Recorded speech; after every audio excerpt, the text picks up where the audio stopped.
বিএনপির মহাসচিব মির্জা ফখরুল ইসলাম আলমগীর বলেছেন, অন্তর্বর্তী সরকার স্বল্প সময়ে যে সিদ্ধান্তগুলো নিচ্ছে তা যৌক্তিক ও সময়োপযোগী। এ সরকার ভালোই করছে। দ্রুত সময়ের মধ্যে তারা সমস্যাগুলো সমাধানের চেষ্টা করেছে। অনেক সমস্যার সমাধানও হয়েছে। তত্ত্বাবধায়ক সরকার ব্যবস্থায় স্থায়ী রূপ ও দ্বিকক্ষ বিশিষ্ট সংসদ ব্যবস্থার পক্ষে বিএনপি। নির্বাচন কমিশন সহ অন্যান্য প্রতিষ্ঠান সংস্কারের পক্ষে দলটি। শনিবার রাতে সিঙ্গাপুর থেকে চিকিৎসা শেষে দেশে ফিরে ঢাকায় হজরত শাহজালাল আন্তর্জাতিক বিমানবন্দরে সাংবাদিকদের প্রশ্নের জবাবে তিনি এসব কথা বলেন। এক প্রশ্নের জবাবে তিনি বলেন, সংস্কার তো করতেই হবে। আমরা কিভাবে সংস্কার চাই সে কথা আমরা আগেই বলেছি। যেমন আমরা কেয়ারটেকার সরকারকে একটা স্থায়ী ব্যবস্থার কথা ৩১ দফায় আগেই বলেছি।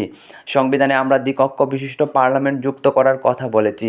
এই বিষয়গুলো আলোচনার মাধ্যমে ঠিক করতে হবে। সুতরাং নির্বাচন কমিশন সহ অন্যান্য প্রতিষ্ঠানের সংস্কারের পক্ষে বিএনপি। মির্জা ফখরুল বলেন, ছাত্র জনতার বিপ্লবের পর জনগণের সমর্থন ও সহযোগিতা দরকার। বিশেষ করে অর্থনীতিকে সমৃদ্ধ করতে গার্মেন্টগুলোকে সচল রাখতে হবে। আইনশৃঙ্খলার ক্ষেত্রে সব রাজনৈতিক দল, সব সংগঠন, ব্যক্তি, দেশপ্রেমিক মানুষ সবাই ঐক্যবদ্ধ হয়ে কাজ করতে হবে। এখন বড় রকমের ক্রান্তিকাল যাচ্ছে।